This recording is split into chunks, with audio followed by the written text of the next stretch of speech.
ਸ਼੍ਰੋਮਣੀ ਅਕਾਲੀ ਦਲ ਅੰਮ੍ਰਿਤਸਰ ਵੱਲੋਂ ਫਿਰੋਜ਼ਪੁਰ ਤੋਂ ਚੋਣ ਮੈਦਾਨ ਵਿੱਚ ਉਤਾਰੇ ਉਮੀਦਵਾਰ ਸਰਦਾਰ ਭੁਪਿੰਦਰ ਸਿੰਘ ਭੁੱਲਰ ਜੋ ਕਿ ਪੁਲਿਸ ਐਨਕਾਊਂਟਰ ਵਿੱਚ ਮਾਰੇ ਗਏ ਗੈਂਗਸਟਰ ਜੈਪਾਲ ਭੁੱਲਰ ਦੇ ਪਿਤਾ ਹਨ। ਉਹਨਾਂ ਨੇ ਵਿਸ਼ੇਸ਼ ਗੱਲਬਾਤ ਦੌਰਾਨ ਦੱਸਿਆ ਕਿ ਉਹਨਾਂ ਦਾ ਸਿਆਸਤ ਵਿੱਚ ਆਉਣ ਦਾ ਮਕਸਦ ਪੰਜਾਬ ਦੀ ਨੌਜਵਾਨੀ ਨੂੰ ਗਲਤ ਰਾਹਾਂ ਤੋਂ ਬਚਾਉਣਾ ਹੈ। ਉਹਨਾਂ ਕਿਹਾ ਕਿ ਉਹ ਨਹੀਂ ਚਾਹੁੰਦੇ ਕਿ ਉਹਨਾਂ ਦੇ ਪੁੱਤਰ ਵਾਂਗ ਹੀ ਕੋਈ ਹੋਰ ਪੰਜਾਬ ਦਾ ਨੌਜਵਾਨ ਗੈਂਗਸਟਰ ਬਣਨ ਦੇ ਰਾਹ ਤੇ ਚੱਲੇ ਅਤੇ ਪੁਲਿਸ ਐਨਕਾਊਂਟਰ ਦਾ ਸ਼ਿਕਾਰ ਬਣੇ। ਇਸ ਤੋਂ ਇਲਾਵਾ ਨਸ਼ਿਆਂ ਦੇ ਕੋੜ ਤੋਂ ਪੰਜਾਬ ਦੇ ਨੌਜਵਾਨਾਂ ਨੂੰ ਬਚਾਉਣਾ ਵੀ ਉਹਨਾਂ ਦਾ ਮੁੱਖ ਉਦੇਸ਼ ਹੈ। ਉਹਨਾਂ ਦੱਸਿਆ ਕਿ ਸਰਦਾਰ ਸਿਮਰਨਜੀਤ ਸਿੰਘ ਮਾਨ ਦੀ ਲੋਕਪੱਖੀ ਸ਼ਖਸੀਅਤ ਤੋਂ ਪ੍ਰਭਾਵਿਤ ਹੋ ਕੇ ਉਹ ਸ਼੍ਰੋਮਣੀ ਅਕਾਲੀ ਦਲ ਅੰਮ੍ਰਿਤਸਰ ਵਿੱਚ ਸ਼ਾਮਿਲ ਹੋਏ ਹਨ। ਉਹਨਾਂ ਕਿਹਾ ਕਿ ਸਰਦਾਰ ਸਿਮਰਨਜੀਤ ਸਿੰਘ ਮਾਨ ਇੱਕ ਅਜਿਹੇ ਆਗੂ ਹਨ ਜੋ ਸ਼ੁਰੂ ਤੋਂ ਆਪਣੇ ਲੋਕਪੱਖੀ ਸਟੈਂਡ ਤੇ ਕਾਇਮ ਹਨ ਅਤੇ ਲੰਮੇ ਅਰਸੇ ਤੋਂ ਲੋਕ ਹੱਕਾਂ ਲਈ ਸੰਘਰਸ਼ ਕਰਦੇ ਆ ਰਹੇ ਹਨ। ਉਹਨਾਂ ਕਿਹਾ ਕਿ ਮਾਨ ਨੇ ਆਪਣੇ ਨਿੱਜੀ ਹਿੱਤਾਂ ਨੂੰ ਤਿਆਗ ਕੇ ਹਮੇਸ਼ਾ ਪੰਜਾਬ ਤੇ ਪੰਜਾਬ ਦੇ ਲੋਕਾਂ ਦੀ ਭਲਾਈ ਦੀ ਗੱਲ ਕੀਤੀ ਹੈ। ਉਹਨਾਂ ਦੀ ਕੋਸ਼ਿਸ਼ ਹੈ ਕਿ ਸਿਆਸਤ ਦੇ ਜ਼ਰੀਏ ਉਹ ਭਟਕੇ ਹੋਏ ਨੌਜਵਾਨਾਂ ਨੂੰ ਸਹੀ ਰਸਤੇ ਲਿਆ ਸਕਣ ਤਾਂ ਜੋ ਉਹਨਾਂ ਨੂੰ ਪੁਲਿਸ ਐਨਕਾਊਂਟਰਾਂ ਤੇ ਨਸ਼ਿਆਂ ਦੀ ਦਲਦਲ ਤੋਂ ਬਚਾ ਕੇ ਸਮਾਜ ਦੀ ਮੁੱਖ ਧਾਰਾ ਨਾਲ ਜੋੜਿਆ ਜਾ ਸਕੇ।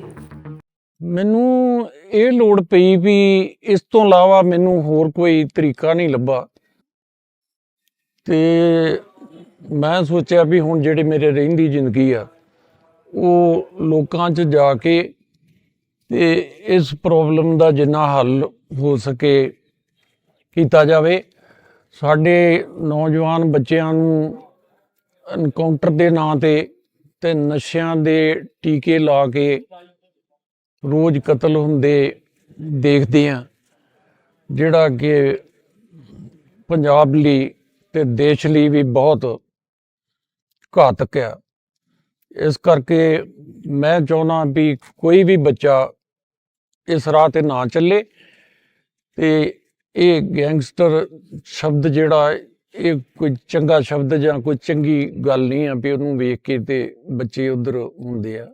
ਇਸ ਕਰਕੇ ਮੈਂ ਇਹਨਾਂ ਨੂੰ ਪਿਛਲੇ 3 ਸਾਲ ਤੋਂ ਦੇਖਿਆ, ਦੂਜੀਆਂ ਪਾਰਟੀਆਂ ਦਾ ਵੀ ਦੇਖਿਆ। ਇਹ ਸਭ ਤੋਂ ਠੀਕ ਲੱਗੀ ਵੀ ਜਿਨ੍ਹਾਂ ਨੂੰ ਪੰਜਾਬ ਦਾ ਦਰਦ ਆ। ਇਹਨਾਂ ਨੇ 40 ਸਾਲ ਤੋਂ ਪਿੱਛੇ ਸਟਰਗਲ ਕਰ ਰਹੇ ਆ ਇਸੇ ਕੰਮ ਲਈ ਤੇ ਇਮਾਨਦਾਰ ਆ, ਓਨੈਸਟ ਆ, ਪੜ੍ਹੇ ਲਿਖੇ ਆ, ਉਹਦੇ ਲਈ ਇਹ ਕਰ ਰਹੇ ਆ।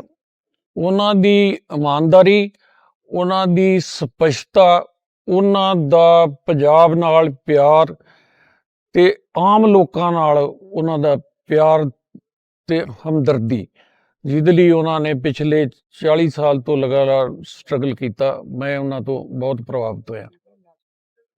ਵੇਖੋ ਜੀ, ਉਹ ਜਿਹੜੀ 10,000 ਨੌਕਰੀ ਆ ਉਹ ਤੇ ਨਿਰਾ ਝੂਠ ਆ।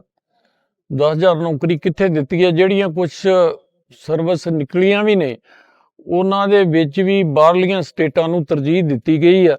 ਪੰਜਾਬ ਦੇ ਮੁੰਡੇ ਬਹੁਤ ਘੱਟ ਰੱਖੇ ਗਏ ਆ, ਜਦੋਂ ਕਿ ਦੂਜੀਆਂ ਸਟੇਟਾਂ 'ਚ ਸਾਡਾ ਕੋਈ ਪੰਜਾਬ ਦਾ ਉਹ ਸਟੇਟਾਂ ਬਿਲਕੁਲ ਸਰਵਿਸ ਨਹੀਂ ਲੈਂਦੀਆਂ ਤੇ ਇੱਥੇ ਹੋਰ ਦਿੱਲੀ, ਹਰਿਆਣਾ ਤੇ ਹੋਰਨਾਂ ਸਟੇਟਾਂ ਤੋਂ ਲਿਆ ਕੇ ਬੰਦੇ ਰੱਖੇ ਜਾ ਰਹੇ ਆ, ਜਿਹੜਾ ਕਿ ਪੰਜਾਬ ਅੱਗੇ ਹੀ ਬੜਾ ਡਾਊਨ ਚੱਲ ਰਿਹਾ। ਸਾਡੀ ਨਵੀਂ ਪੀੜ੍ਹੀ ਦਾ ਇੱਥੇ ਕੋਈ ਭਵਿੱਖ ਨਹੀਂ। ਤੁਹਾਡੇ ਏਜੰਡੇ ਕੀ ਰਹਿਣਗੇ?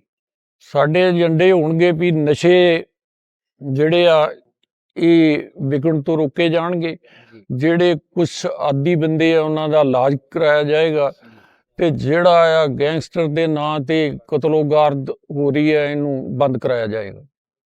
ਤੇ ਬਾਰਡਰ ਜਿਹੜਾ ਪਾਕਿਸਤਾਨ ਬਿਲਕੁਲ ਸਾਡੇ ਨਾਲ ਲੱਗਦਾ, ਹੁਣ ਜਿਹੜਾ ਵੀ ਵਪਾਰ ਹੋ ਰਿਹਾ ਉਹ ਵਾਇਆ ਕਾਂਡਲਾ ਹੋ ਰਿਹਾ। ਗੁਜਰਾਤ 'ਚ ਪਹਿਲਾਂ ਜਾਂਦਾ, ਉੱਤੋਂ ਜਹਾਜ਼ਾਂ, ਸਮੁੰਦਰੀ ਜਹਾਜ਼ਾਂ ਰਾਹੀਂ ਦੂਜੇ ਅਰਬ ਕੰਟਰੀ ਜਾਂ ਹੋਰ ਤੇ ਜਾਂਦਾ, ਜਿਹੜਾ ਕਿ ਇੱਥੋਂ ਅਰਬ ਦੇਸ਼ ਸਾਡੇ ਨਾਲ ਲੱਗਦੇ ਆ।